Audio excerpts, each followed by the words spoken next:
जय हिंद दोस्तों, स्वागत है आप सभी का एक बार फिर से BK study corner YouTube channel में। आइए मेरे भाई, आप सभी डी रेडी स्टूडेंट के लिए आपका अगला PYQ प्रैक्टिस सेट 25वां ला चुके हैं और ये है 30/8/2025 वाला फर्स्ट शिफ्ट वाला पेपर। तो शुरुआत करते हैं इसकी। और कल मॉर्निंग वाला भी क्लास नहीं आया था, शाम वाला भी नहीं आया। मॉर्निंग वाला तो नहीं डाल पाए क्योंकि सोचे कि कल थोड़ा आराम कर लें, काफ़ी दिन से परेशान था तो सोचे कल थोड़ा सा आराम कर लेते हैं।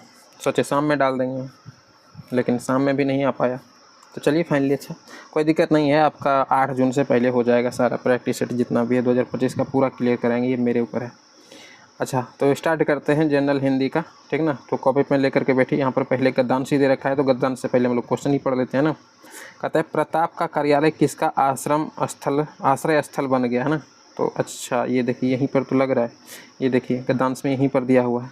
कह रहा 9 नवंबर 1913 कानपुर से साप्ताहिक में प्रताप का प्रारंभ किया गया है ना। और उसके बाद कहते हैं प्रताप का कार्यालय क्रांतिकारियों का आश्रय स्थल बन गया। किसका बना? कहेंगे सर क्रांतिकारियों का बन गया। आंसर मिल जाएगा, बिल्कुल ऑप्शन ए में दे रखा है, क्रांतिकारियों का स्थल बन गया। तो आंसर कौन सा होगा? ए। बाकी आप गद्यांश पढ़ना चाहें तो पढ़ सकते हैं। अगला क्वेश्चन देखिएगा, इसको थोड़ा बड़ा कर लेते हैं। कहता है कि भाववाचक संज्ञा की रचना इनमें से किससे होती है, बताइए। अगर भाववाचक संज्ञा हो सकती है तो किन से भाववाचक संज्ञा की रचना हो सकती है? क्रिया से हो सकती है, जातिवाचक संज्ञा से हो सकती है क्या, या विशेषण से हो सकता है, या इनमें सभी से हो सकता है? तो बाबू मेरे, इसका करेक्ट आंसर ऑप्शन डी होगा।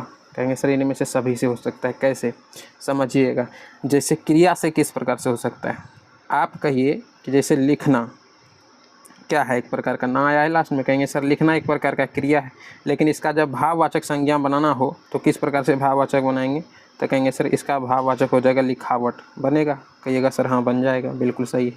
उसी प्रकार से जैसे रहे पढ़ना, तो क्या बन जाएगा? पढ़ाई बन जाएगा, हो जाएगा ना। पढ़ना क्या एक प्रकार का क्रिया है, पढ़ाई हो गया, उसका भाववाचक संज्ञा। उसी तरह से समझिएगा जातिवाचक में भी हो जाएगा। कैसे? तो यदि आपसे पूछा जाए बच्चा, बच्चा क्या है, तो एक जातिवाचक संज्ञा है बच्चा, लेकिन उसका जब विशेषण बनाएगा तो किस प्रकार से बनेगा? तो भाई बचपन बन जाएगा। क्या बनेगा? बचपन। उसी प्रकार से लड़का, तो उसका विशेषण क्या बनेगा? नहीं सॉरी, भाववाचक संज्ञा क्या बन जाएगा उसका? लड़कपन बन जाएगा। समझ गए? तो ये हो गया जातिवाचक वाला। विशेषण से भी बन सकता है, जैसे सुंदर क्या है एक प्रकार का, सुंदर क्या है, कहेंगे सर ये विशेषण है, तो इसका भाववाचक क्या बनेगा? तो सुंदरता बन जाएगा। बनेगा? कहिएगा हाँ सुंदरता बन सकता है, सुंदरता को हम विशेष भाववाचक संज्ञा बोल देंगे। उसी प्रकार से मीठा क्या है? किसी भी चीज़ का मीठा बताता है कि सब्जी मीठा, सॉरी सब्जी तो कभी मीठा नहीं होता है, मतलब फल मीठा है, ये है ना, सेब मीठा है, कुछ भी मीठा है। तो मीठा क्या बता रहे हैं? उसका विशेषण बता रहे हैं कि भाई मीठा है कि खट्टा है, कैसा है। तो इसका भाववाचक संज्ञा बन सकता है, मीठा का बन जाएगा मिठास, सुंदर का सुंदरता, ये विशेषण से बन गया। तो सभी से बन सकता है, इसलिए आंसर आपका क्या होगा? कहेंगे सर तब डी बिल्कुल सही बता रहे थे आप। देखिएगा अगला क्वेश्चन देखिए, यहाँ पर करें इनमें से कौन सा अशुद्ध है? तो एक आपको अशुद्ध मिलेगा, बाकी शुद्ध मिलेगा। पढ़िए। कहता है कि कच्चे तेल की कीमत घट गया है, मनुष्य ईश्वर की उत्कृष्टतम कृति है, बंदूक एक उपयोगी अस्त्र है, आत्मा अमर है। देखिए उत्कृष्टतम कृति है, इसका मतलब है ना अच्छी रचना है, ये बिल्कुल शुद्ध वाक्य है। बंदूक एक उपयोगी अस्त्र है। देखिए कई सारे स्टूडेंट कहिएगा सर बंदूक जो है ये शस्त्र हो सकता है, अस्त्र नहीं बोल सकते, क्योंकि हाथ में पकड़ के उसको चलाते हैं, लेकिन इससे गोली निकल के तब जाके किसी को लगती है, इसलिए इसको अस्त्र के ही अंतर्गत रखा गया है। तो ये सही लाइन है। आत्मा अमर है, ये बिल्कुल शुद्ध वाक्य है। अशुद्ध आपका ये वाला हो जाएगा, आप पढ़ के देखिए आपका भद्र सा लगेगा। कच्चे तेल की कीमत घट गया है, यहाँ पर गया का उच्चारण कर दिया गया है। क्या हो जाएगा इसका आंसर? तो बिल्कुल कहिएगा सर कच्चे तेल की कीमत घट गई है, कि यहाँ ठीक लगा हुआ है, लेकिन यहीं पर होगा घट गई है, इस प्रकार से होगा। समझ गए? गया नहीं होगा। तो यही वाला अशुद्ध था। अगला क्वेश्चन देखिएगा, कहता है जहाँ प्रस्तुत तथा अप्रस्तुत में एक धर्म संबंधित वर्णित हो वहाँ पर कौन सा अलंकार होता है? ये अलंकार ही पूछ रहे हैं। धर्म संबंधित वर्णित हो उसमें कौन सा अलंकार होगा? याद रखिएगा कौन सा अलंकार हो जाएगा। कहेंगे सर उसको हम लोग बोलते हैं दीपक अलंकार। ठीक है, दीपक अलंकार उसको बोलेंगे। अगला क्वेश्चन देखिए, कहता है सीता किताब पढ़ती है, वाक्य के अनुसार निम्नलिखित में से कौन सा विकल्प सही है? इसमें सीता क्या है? उद्देश्य है सीता। अच्छा ये होता है उद्देश्य, और उद्देश्य क्या काम कर रहा है यदि वो बता रहा है तो उसको हम लोग बोलते हैं विधेय। तो इसको क्या बोलेंगे? तो बाबू मेरे ये हो जाएगा विधेय। अच्छा विधेय होगा ना, विधेय। तो ये तो ठीक है, ये उद्देश्य है, ये विधेय। तो सीता उद्देश्य है, कहेंगे हाँ सर ये हो सकता है। सीता विधेय नहीं, सीता विधेय नहीं, ये कहना गलत है। सीता, अच्छा सीता विधेय नहीं हो सकता है, विधेय तो पढ़ना है ना, कहेंगे हाँ सर। अच्छा किताब उद्देश्य, किताब तो ऑब्जेक्ट है, इसको उद्देश्य ना है ना ही विधेय है। अच्छा, पढ़ती है ये उद्देश्य है, नहीं, उद्देश्य तो सीता ही होगा, ये पढ़ती है ये विधेय भले हो सकता था, लेकिन यहाँ फिर ये लाइन लिखा है गलत। तो कुल मिलाकर के आंसर आपका ए बिल्कुल सही है, बाकी सारा का सारा क्या है, गलत है। याद रखिएगा, जो सब्जेक्ट होता है किसी भी लाइन में, वाक्य में, वो सब्जेक्ट को उद्देश्य बोलते हैं, वो सब्जेक्ट क्या काम कर रहा है उसके किए गए काम को हम लोग विधेय कहते हैं, तो इसको ऑब्जेक्ट के रूप में जानते हैं। चलिए अगला क्वेश्चन समझिए। कह रहा है कि मैदान छोड़ना मुहावरे का क्या अर्थ होगा, बताइए। मैदान छोड़ना, तो रण क्षेत्र में युद्ध करना, नहीं, ये मैदान छोड़ना नहीं कहलाएगा, ये गलत है। रण क्षेत्र में घायल होना मैदान छोड़ने के बराबर नहीं कहलाएगा। ये रण क्षेत्र में रुकना और रण क्षेत्र से भागना, मैदान, ये भी रुकना नहीं होगा। रण क्षेत्र से भागना, लड़ाई के क्षेत्र से भाग जाना, मैदान छोड़ना। एक होता है मैदान जीतना, तो उसका मतलब होता है बाजी जीतना, है ना, सॉरी, मैदान मारना। मैदान मारना मतलब बाजी जीतना, वो भी याद रखिएगा। कह रहा है कि निम्नलिखित में से कौन सा वाक्य शुद्ध है। अच्छा, यहाँ शुद्ध कह रहा है तो पहचानिए। तो देखिए, विद्यार्थियों ने शास्त्री जी को अभिनंदन पत्र प्रदान किया, ये तो शुद्ध लग रहा है। अच्छा, देखते हैं। वह लड़की को बुलाओ, बिल्कुल गलत लग रहा है ये। मैं गाने का अभ्यास करता हूँ, ठीक है। वह दंड देने योग्य है, कहेगा सर ये हो तो ठीक ही लग रहा है। तो देखिए, शुद्ध बोल रहा था ना, तो शुद्ध कौन सा हो जाएगा, ऑप्शन सी आपका, ये शुद्ध है, बाकी सब अशुद्ध है। देखिए, अभिनंदन पत्र प्रदान किया, ये कहना गलत है। विद्यार्थियों ने शास्त्री जी को, विद्यार्थी वहाँ पर क्या हो रहा है, छोटे बॉय हैं, लड़के हैं, और शास्त्री जी एक उच्च विचार के लोग होंगे, मतलब उसको अभिनंदन पत्र प्रदान नहीं कर सकते हैं। उसके लिए ये शब्द आएगा कि अभिनंदन पत्र समर्पित किया, है ना, प्रदान नहीं बोल सकते हैं। क्या बोल सकते हैं बाबू मेरे, यहाँ पर हम समर्पित शब्द यूज कर सकते हैं कि विद्यार्थियों ने शास्त्री जी को अभिनंदन पत्र समर्पित किया, मैंने उसको दिया, है ना, इस प्रकार से, तो ये ठीक है। अच्छा, यहाँ कहता है कि वह लड़की को बुलाओ, बिल्कुल गलत है। उस लड़की को बुलाओ, आप ये बोल सकते हैं ना, उस लड़की को बुलाओ। यहाँ पर कह रहा है वह दंड देने के योग्य है, ये भी गलत है। आप सभी को बताए थे एक बार कि दंड का मतलब ये होता है कि किसी को प्रताड़ना देना, यहाँ देना शब्द यूज नहीं कर सकते हैं आप सिंपली ये कहिए कि वह दंड के योग्य है, ये तब ठीक है। दंड देने के योग्य नहीं कर सकते, ये देने शब्द यूज यहाँ पर होगा ही नहीं, समझ गए। तो उस हिसाब से करेक्ट है तो सर ऑप्शन सी ही था, है ना, बाकी सब तो कहीं ना कहीं थोड़ा थोड़ा मिस्टेक है। अगला क्वेश्चन देखिए, कहता है मैं जैसा चाह रहा था वैसा ही सब कुछ होता जा रहा था। वाह, तो वाक्य का भेद बताइए, कैसा वाक्य है, सरल वाक्य है या मिश्र वाक्य है या संयुक्त है या प्रश्नवाचक। तो प्रश्नवाचक तो है नहीं, ये होगा नहीं। संयुक्त वाक्य, संयुक्त वाक्य में आपको बताए हैं उसमें क्या होता है, तो कहिएगा सर उसमें और शब्द आता है बीच में, है ना, और दो स्वतंत्र उपवाक्य होते हैं। तो इसमें तो ऐसा कुछ है नहीं आपको, क्योंकि एक शब्द दिख गया होगा सर जैसा और वैसा, और ये चीज़ें किस में आता है, तो कहेंगे सर ये आता है मिश्र वाक्य में, जैसा वैसा, है ना, क्योंकि ये सब मिश्र वाक्य में आता है। तो सरल वाक्य भी नहीं होगा और ये संयुक्त भी नहीं होगा। आंसर आपका कौन सा हो जाएगा, बी बिल्कुल सही है। चलिए अगला क्वेश्चन समझिए। कह रहा है कि इनमें से प्रवृत्ति के आधार पर किस काल का नामकरण किया गया था। प्रवृत्ति के आधार पर किस काल का नामकरण किया गया इनमें से, तो कहेंगे सर इसका करेक्ट आंसर हो जाएगा ऑप्शन बी, ध्यान रखिएगा, रीति काल का नामकरण किया गया था प्रवृत्ति के ही आधार पे, ठीक है, ध्यान रखिएगा। अगला क्वेश्चन समझिए। कहता है हम जो कुछ देख रहे हैं सुंदर है सत्य नहीं है, वह दृश्य जगत भाषित है विन कर्म सितत्व नहीं है, शिवत्व नहीं है। उपयुक्त पंक्तियों में कौन सा छंद है, छंद पूछ रहा है इसमें कौन सा, तो इसका करेक्ट आंसर ऑप्शन ए होगा। 14 मात्राओं की यति से लेकर के 28 मात्राओं वाला ये मात्रिक छंद है, ठीक। नेक्स्ट क्वेश्चन देखिए। कहता है कवित्व वर्णिक छंद में कुल कितने वर्ण होते हैं। कवित्व वर्णिक छंद में कुल कितने वर्ण होते हैं, इसका राइट आंसर ऑप्शन सी होगा। कहेंगे सर टोटली 31 वर्ण होते हैं। महोजस्वी का संधि विच्छेद बताइए। तो आप सभी को बताए थे क्या होता है, कहेंगे सर महा जोड़ ओजस्वी। कहिएगा सर ये क्यों लिख रहे हैं, इसलिए लिख रहे हैं बाबू कि कहीं पर ऑप्शन में आपको नहीं मिलेगा। तो कहिएगा सर हम आंसर लगाएंगे फिर किसको, तो देखिए ऑप्शन में आपको सही मिलेगा। यहाँ पर मिस प्रिंट हुआ है ना, प्रिंटिंग मिस्टेक हो गया है, यहीं पर आंसर ए को ही मान लीजिए। यहाँ पर क्या है, ये नहीं लगा हुआ, ठीक है, महाजोड़ ओजस्वी, तब हम इसको सही मान सकते हैं, समझ गए। होता है कभी कभी प्रिंटिंग मिस्टेक। अच्छा यहाँ पर पूछता कि कौन सा इसमें संधि है, तो यहाँ पर क्या लगा हुआ है, ह में आकर है, तो इसको महा आ आया यहाँ पर, और प्लस ओ मिलकर के क्या बनेगा, आ और ओ मिलकर के क्या बन जाता है, तो कहिएगा सर ये बन जाता है औ बन जाता है। औ क्या बन गया, तो कहेंगे ये है वृद्धि। क्या कौन सा संधि इसको बोलते हैं, वृद्धि संधि, ठीक है। तो यदि आपसे पूछता है इसमें कौन सी संधि है, तो बोलते हैं वृद्धि संधि। अगला क्वेश्चन देखिए। कहता है अलंकार संप्रदाय के जनक किसे माने जाते हैं या किसे कहा जाता है। अलंकार संप्रदाय के जनक। तो करेक्ट आंसर क्या होगा बाबू? कहेंगे सर आंसर ए सही है, आचार्य भामह जी को। ठीक है, भामह जी को। भाववाची का उदाहरण बताइए इनमें से कौन सा है? राकेश पुस्तक पढ़ता है, कोई भाव दिख रहा है? कहेंगे नहीं, सिंपल सरल वाक्य सर। पिंकी जग गई, कोई भाव नहीं है इसमें। मैं ऐसा नहीं कर सकता, पक्षी से उड़ा नहीं जाता। कन्फ्यूजन स्टूडेंट को यहाँ पर और यहाँ पर होगा। सर इसमें भी है मैं ऐसा नहीं कर सकता, समर्थता का सर बोध हो रहा है, निषेधार्थ का बोध हो रहा है, इसमें भी सर ऐसा ही हो रहा है।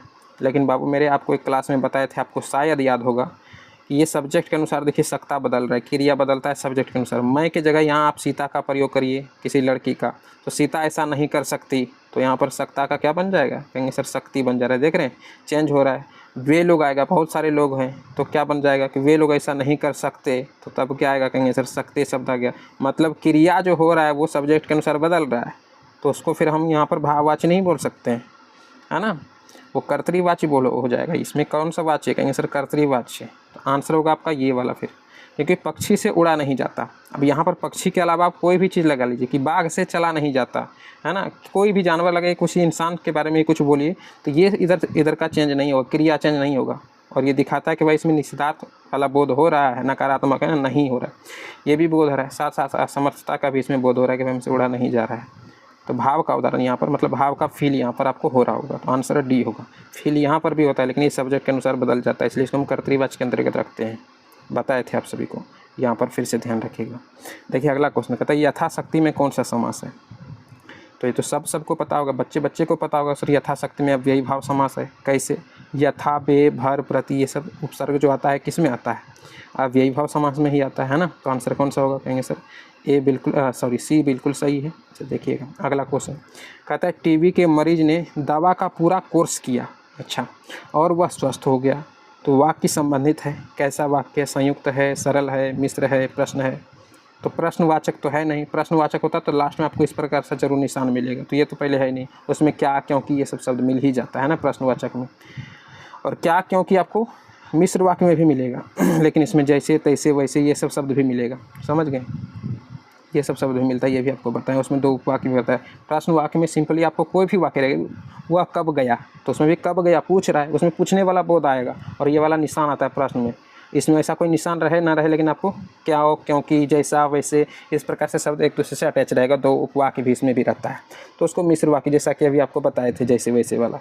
तो यहाँ पर कौन सा हो जाएगा? देखिए टीबी के मरीज ने दवा का कोर्स पूरा किया, ठीक है, ये और शब्द आ गया। उसके बाद कहता है वह स्वस्थ हो गया, ये भी एक अलग स्वतंत्र उपवाक्य है, एक तरह से सीधा अगर बोलें कि वह स्वस्थ हो गया, एक उपवाक्य बन गया। टीबी के मरीज ने पूरा कोर्स किया, दवा का पूरा कोर्स किया, ये भी एक अलग उपवाक्य है, सिंपल एक वाक्य बन सकता है।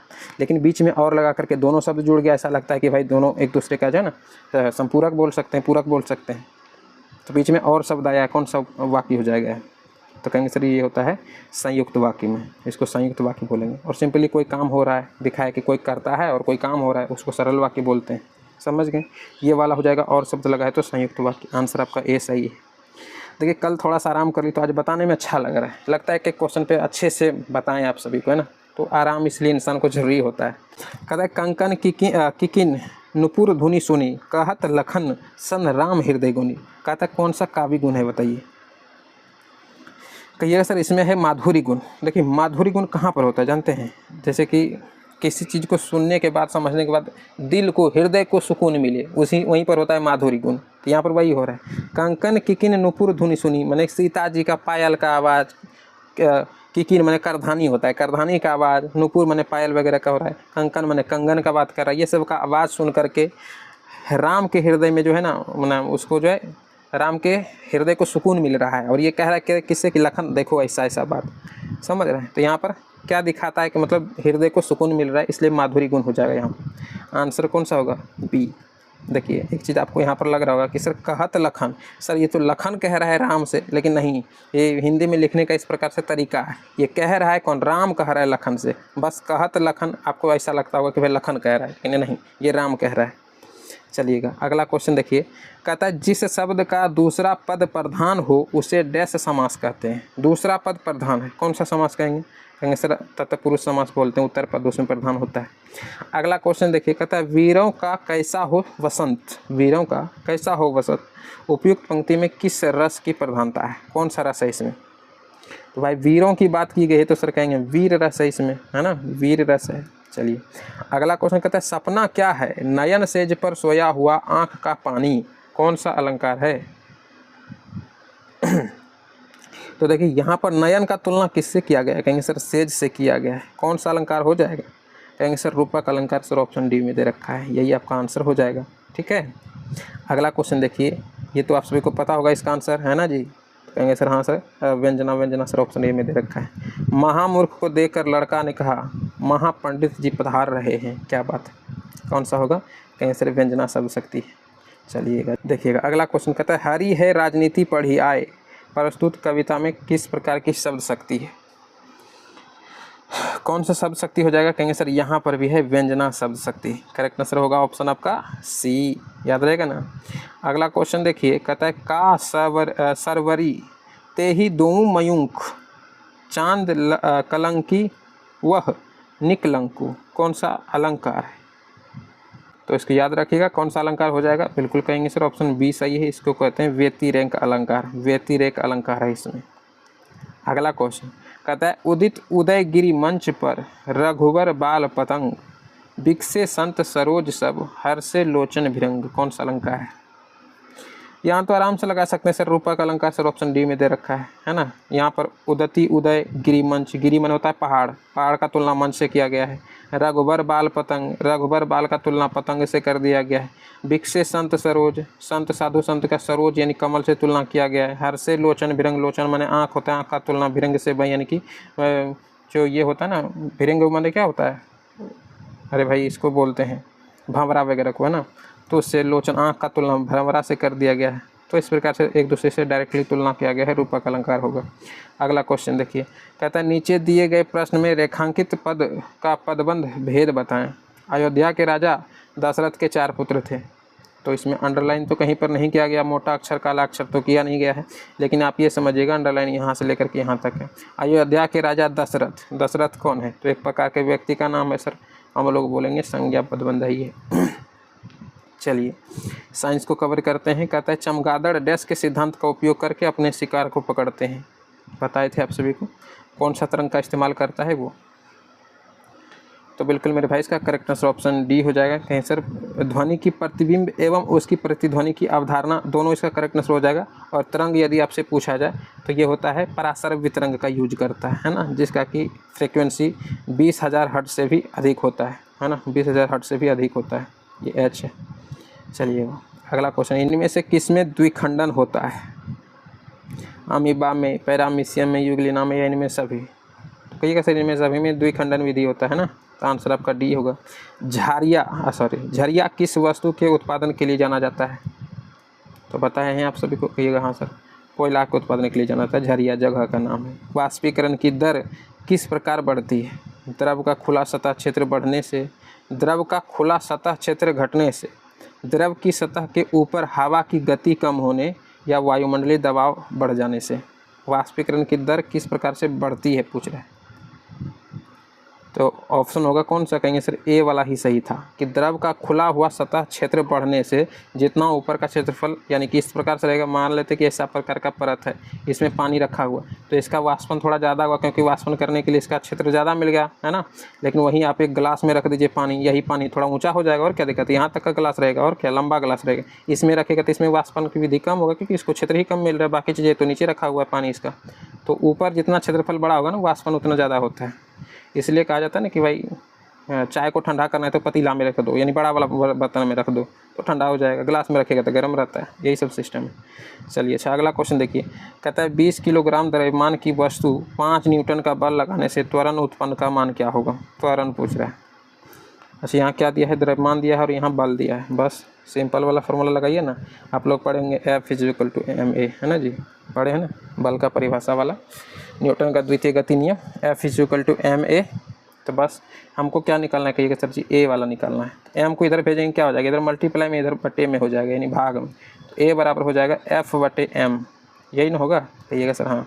माना कि बल सर ऊपर रखना है, बल बल बल सर 5 न्यूटन दिया है, 5 को ऊपर रख लीजिए और सर एम द्रव्यमान 20 किलोग्राम, यहाँ पर 20 खाली नीचे कर दीजिए, किलोग्राम में ही रहेगा, ध्यान रखिएगा। तो 20 से इसमें भाग दीजिएगा, कितना निकल जाएगा, सर 0.25। चूँकि हम लोग क्या निकाल रहे हैं, त्वरण निकाल रहे हैं, इसको मीटर पर सेकेंड स्क्वायर से दिखाया जाता है, तो 0.25 मीटर पर सेकेंड स्क्वायर आंसर आपका क्या हो जाएगा, डी हो जाएगा। ठीक है ना। चलिए अगला क्वेश्चन देखिएगा, यहाँ पर कह रहा है कि समुद्र तल की गहराई ज्ञात करने के लिए समुद्री जहाज में किस विशेष तकनीक का उपयोग किया जाता है। अनुरणन, सोनार, लेजर, प्रतिध्वनि। सिंपल है आप सभी के लिए, कहिएगा सर सोनार का यूज करते हैं ना, एक प्रकार का युक्ति है जो कि समुद्र की गहराई का पता लगाता है या समुद्र में नीचे कौन सी वस्तु रखी हुई है उन चीज़ों का पता लगाता है सोनार, है ना। अगला क्वेश्चन देखिए, यहाँ पर कह रहे हैं निम्नलिखित में से कौन एकल झिल्ली से घिरा हुआ कोशिकांगक है, बताइए। Lysosome, mitochondria, chloroplast, nucleus. तो आपको एक बार और बताए थे, माइटोकॉन्ड्रिया डबल झिल्ली से, क्लोरोप्लास्ट डबल झिल्ली से, न्यूक्लियस भी डबल झिल्ली से, लाइसोसोम आपका आंसर हो जाएगा, ए बिल्कुल सही है। देखिएगा अगला क्वेश्चन कहता है विद्युत शक्ति की इकाई को इस प्रकार से भी व्यक्त किया जा सकता है, किसका, विद्युत शक्ति की इकाई को वोल्ट एम्पियर में दिखा सकते हैं, या किलोवाट घंटा में दिखा सकते हैं, या वाट दूसरा, या जूल सेकेंड। तो इसका राइट आंसर ऑप्शन ए हो जाएगा, कहेंगे सर वोल्ट एम्पियर में हम दिखा सकते हैं विद्युत शक्ति की इकाई को। आंसर आपका कौन सा हो जाएगा, कहेंगे सर ए बिल्कुल सही है। अगला क्वेश्चन, निम्नलिखित में से कौन से खाद्य उत्पाद पशु प्रोटीन का सबसे अच्छा स्रोत है, बताइए। दूध, अंडा, पनीर, इनमें सभी। प्रोटीन के लिए कह रहा है, तो क्या होगा आंसर, कहेंगे सर प्रोटीन के लिए तो सभी ठीक ही हैं, अंडा में भी प्रचुर मात्रा में, दूध में भी, पनीर में भी प्रोटीन तो काफ़ी भरी मात्रा में भरे होते हैं। अगला क्वेश्चन देखिए, कहता है एक माध्यम से दूसरे माध्यम में जाने वाली तरंग की दिशा में परिवर्तन को क्या कहते हैं। एक माध्यम से दूसरे माध्यम में जाने वाली तरंग की दिशा में परिवर्तन यदि हो रहा है तो उसको हम लोग क्या बोलेंगे, हाँ कहेंगे सर उसको हम लोग अपवर्तन बोलते हैं। क्या बोलते हैं, अपवर्तन बोलते हैं। चलिएगा मृग तृष्णा समझते हैं ना, मृग तृष्णा वही जो रेगिस्तान वगैरह में गर्मी के दिनों में पता चलता है कि भाई पानी यहाँ पर है, और आगे चलिएगा तो फिर वहाँ जाके पता चलेगा पानी है ही नहीं।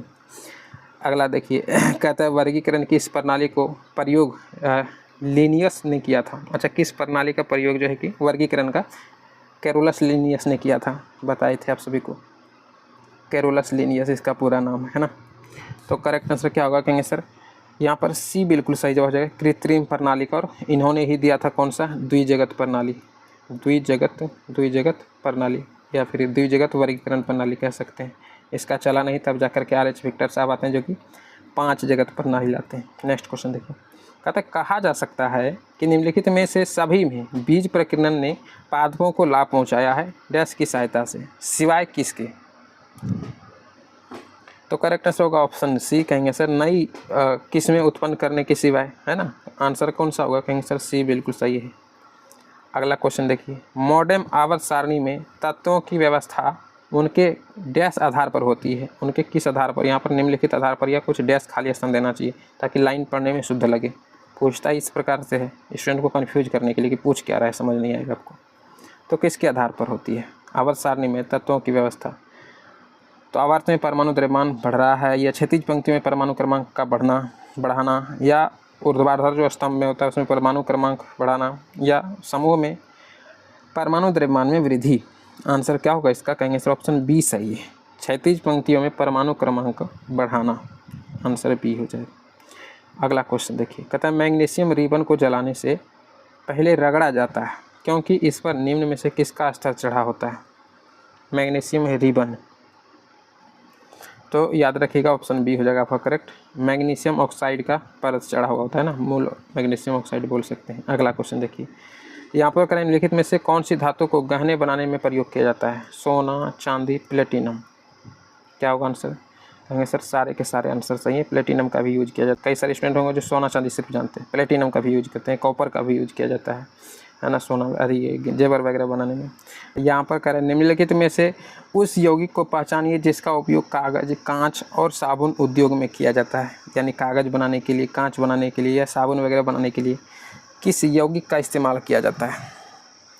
तो बिल्कुल कहिएगा सर इसका करेक्ट आंसर हो जाएगा धोने वाला सोडा। याद रखिएगा धोने वाला सोडा का यूज किया जाता है कागज़ हो या कांच हो या फिर साबुन वगैरह के निर्माण के लिए।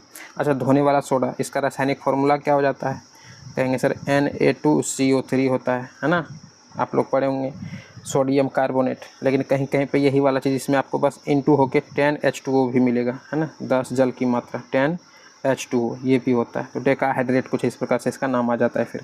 तो आप बस ये वाला मेन चीज़ ये है, आप ध्यान रखिएगा। और लेकिन ऑप्शन में देखिएगा यदि 10H2O जुड़ा हुआ है तो फिर सबसे सटीक आंसर वही वाला हो जाएगा। बाकी सोडियम कार्बोनेट आपको या तो यही मिलेगा या तो कोई एक मिलेगा, है ना, ये दोनों में से कोई एक ही मिलेगा, बाकी ऑप्शन अलग मिलेगा। तो सोडियम कार्बोनेट बोलेंगे, आंसर हो जाएगा आपका। देखिएगा अगला क्वेश्चन कहता है यदि पिंड का द्रव्यमान 2 गुना कर दिया जाए और उसका वेग आधा हो जाए तो पिंड का रैखिक संवेग क्या हो जाएगा? तो पिंड का रैखिक संवेग क्या हो जाएगा? कहेंगे सर बी आंसर सही है, एक ही रहता है, कोई दिक्कत नहीं, कोई चेंजिंग नहीं होगा। आंसर कौन सा होगा? कहेंगे सर बी सही। अगला क्वेश्चन कहता है एक चालक का प्रतिरोध 440 ओम है, यदि इसे 110 वोल्ट के स्रोत से जोड़ दिया जाता है तो इसमें कितनी धारा प्रवाहित होने लगेगी? यही ये कह रहा है। क्या क्या दे रखा है? प्रतिरोध दे रखा है, 110 वोल्ट के स्रोत से यानी विभवांतर भी दे रखा है, और धारा ये पूछ रहा है। बस ओम के नियम वाला फॉर्मूला लगा दीजिए, पढ़े होंगे ओम के नियम के अनुसार क्या होता है बाबू मेरे? कहेंगे सर V = IR, सर बताए थे, है ना, IR। हमको क्या निकालना है? I का मान यानी धारा का मान निकालना है। I इधर ही रहेगा, R उधर चल जाएगा तो क्या हो जाएगा? यानी I बराबर निकल जाएगा ये V/R, बस नीचे आ जाएगा तो V/R हो जाएगा, ये भी निकल जाएगा ना, I का फॉर्मूला यहाँ से। अब बस लगाइए V का मान कितना दे रखा है? कहेंगे सर V का मान 110 वोल्ट कह रहा है सर, तो 110 लगाइए यहाँ पर, और नीचे R प्रतिरोध कितना दे रखा है? कहेंगे सर 440। बस कटाइए, आंसर निकल जाएगा। 11 से इसमें काटेंगे, 11 चौक 44, 4 से जब आप 1 में भाग दीजिएगा तो कितना निकल जाएगा? बिल्कुल एक सर 0.25 एम्पियर। किस ऑप्शन में है 0.25 एम्पियर? सर ऑप्शन यहाँ पर बी में दे रखा है, यही आपका आंसर हो जाएगा, है ना। तो आराम से भाग दे करके देखना है। चलिएगा अगला क्वेश्चन समझिए। कहता है कि जिन पौधों में विभेदित पादप शरीर नहीं होता है उसे किस समूह के अंतर्गत हम लोग रखते हैं? तो ध्यान रखिएगा, उसको हम लोग थैलोफाइटा समूह के अंतर्गत रखते हैं। थैलोफाइटा करेक्ट आंसर क्या होगा? कहेंगे सर सी। ठीक है, अगला क्वेश्चन कहता है एवोगाद्रो नियतांक का मान, इंपॉर्टेंट है, याद रखिएगा ये मान एवोगाद्रो वाला क्या हो जाएगा? कहेंगे सर बताए थे एक बार और, 6.022 गुना 10⁻23 होता है एवोगाद्रो नियतांक का मान। ठीक है ना, तो डी आपका यहाँ पर आंसर हो जाएगा। नेक्स्ट क्वेश्चन देखिएगा, ये है आपका जीके जीएस। तो शुरुआत करते हैं इसके। कहता है दोहरा बोझ क्या है? किसे कहते हैं दोहरा बोझ? तो ध्यान रखिएगा इनमें सभी विकल्प सही हैं। कैसे? तो दोहरा बोझ उसी को कहते हैं, यह महिलाओं द्वारा किए जाने वाले गृह कार्य में अनुपातहीन हिस्सेदारी को संदर्भित करता है। इकोनॉमिक्स का ये सवाल, यह 17वीं शताब्दी का है और यह सार्वजनिक और निजी जीवन के बीच अंतर की लैंगिक धारणाओं में भी निहित है। तो आंसर आपका डी हो जाएगा। ठीक है ना, चलिएगा अगला क्वेश्चन देखिए, यहाँ पर क्या कह रहा है? कहता है बताएं कि नीचे दिया गया कथन सही है या गलत। भारत में लोकतंत्र ने वंचित और भेदभाव वाली जातियों के समान दर्जे और समान अवसर के दावों को मजबूत किया है क्या? तो आप चाहे झूठ हो या सच हो, आपको क्या बताना होगा? कहिएगा सर हम लोग को तो सर सही ये मानना होगा, है ना, चाहे देश भर में ज़मीनी लेवल पर कुछ भी हो रहा हो। बड़ाई की बात क्या गया, हम कहेंगे हाँ भाई खूब विकास हुआ है हमारे देश का, खूब विकास हुआ है ना। चलिएगा अगला क्वेश्चन देखिए, यहाँ पर कह रहा है प्रथम विश्व युद्ध के बाद मैनचेस्टर का भारत को निर्यात क्यों कम हो गया? युद्ध लड़ने में व्यस्त थे, सुरक्षा समस्या के कारण कारखाने बंद हो गए, कारखाने और मिलें सेना की आवश्यकता को पूरा करने के लिए सामान बनाने में व्यस्त थे, या निर्यात व्यापार सरकार द्वारा प्रतिबंधित था? तो सबसे सटीक आंसर ऑप्शन सी वाला हो जाएगा, है ना। क्या बोल सकते हैं कि कारखाने और मिलें जो था ये सेना की आवश्यकता को पूरा करने के लिए सामान बनाने में व्यस्त हो गए, है ना। तो करेक्ट आंसर सी हो जाएगा। चलिए नेक्स्ट क्वेश्चन देखते हैं। कहता है इनमें से कौन सा लोकतंत्र के पक्ष में अच्छा तर्क नहीं है? वाह, देखिएगा लोकतंत्र में लोग स्वतंत्र और समान महसूस करते हैं, ये तो सही तर्क है। लोकतंत्र दूसरों की तुलना में संघर्ष को बेहतर तरीके से हल करता है। लोकतंत्र में दूसरों की तुलना में संघर्ष को, अच्छा ये भी ठीक है मान सकते हैं सर। लोकतांत्रिक सरकार लोगों के प्रति अधिक जवाबदेही होता है, हो सकता है नहीं भी है, फिर भी आपको सही कहना होगा। लोकतंत्र दूसरों की तुलना में अधिक समृद्ध है, कौन सा होगा आंसर? तो कहिएगा सर डी वाला ही हो जाएगा। लोकतंत्र दूसरों की तुलना में अधिक समृद्ध है, यह अच्छा तर्क नहीं है। तो करेक्ट आंसर कौन सा हो जाएगा, कहेंगे सर डी बिल्कुल सही है। देखिएगा अगला क्वेश्चन कहता है पानी की कमी क्या है, किसको कहते हैं पानी की कमी, आप सभी को एक बार और बताएं। तो भाई जो मीठा पानी यदि हर किसी के पास नहीं पहुंच पा रहा है तो उसी को हम पानी की कमी कहते हैं। पीने वाला पानी की यदि कमी हो जा रहा हो तो देखिए किस ऑप्शन में दे रखा है।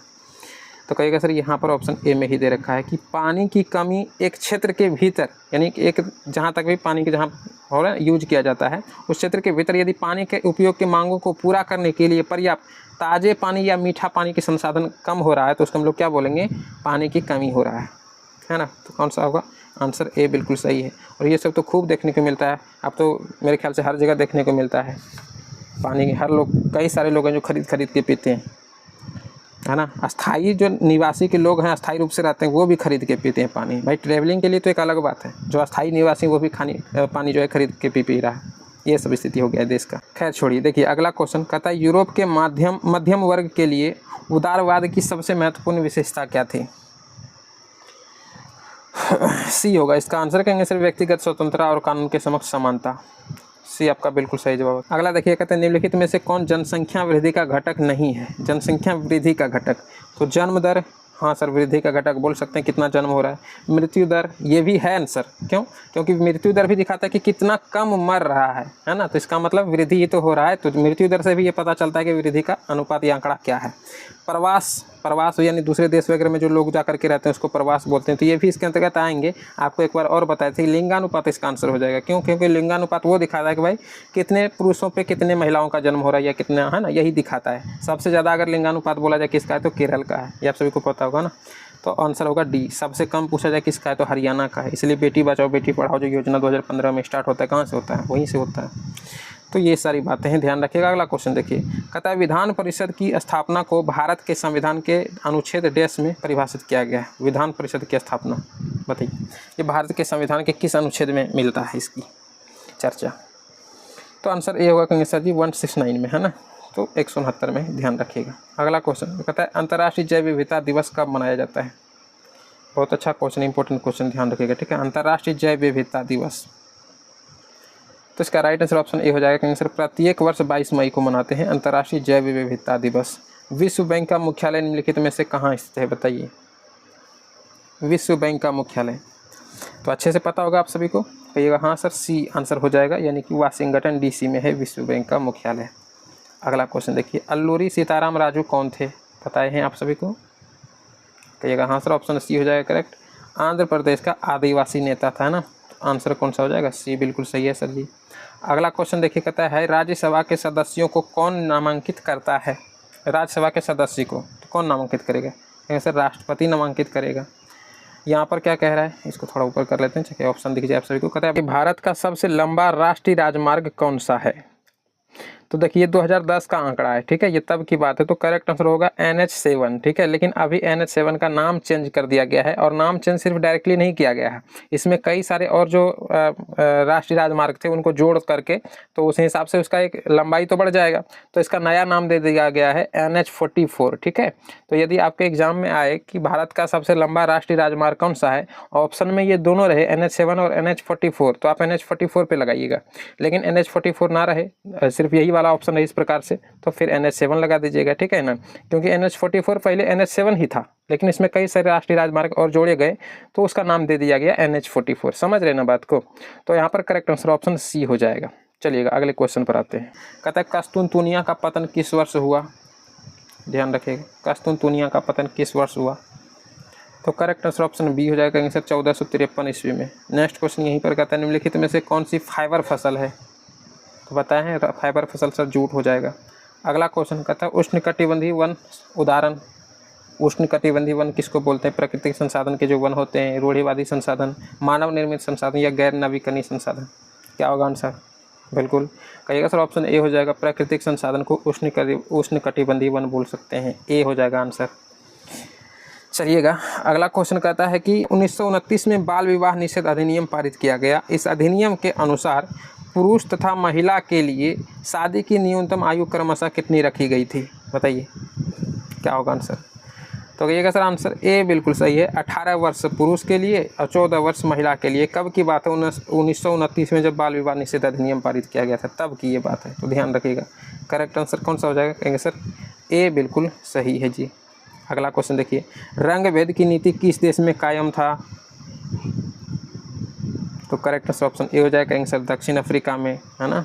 अगला क्वेश्चन कहता है भारतीय संविधान का 73वां संशोधन अधिनियम निम्नलिखित में से किससे संबंधित था? तो कहेंगे सर ये था पंचायती राज को लेकर के। सबसे पहले पंचायती राज की स्थापना किस राज्य में होता है? तो कहेंगे सर राजस्थान से होता है। आमतौर पर लोगों की संख्या क्षमता को क्या कहते हैं? आमतौर पर लोगों की संख्या और क्षमता को क्या कह सकते हैं? तो कहिएगा सर उसको हम लोग मानव संसाधन बोल सकते हैं। क्या बोलेंगे? मानव संसाधन। आंसर हो जाएगा ए आपका बिल्कुल सही।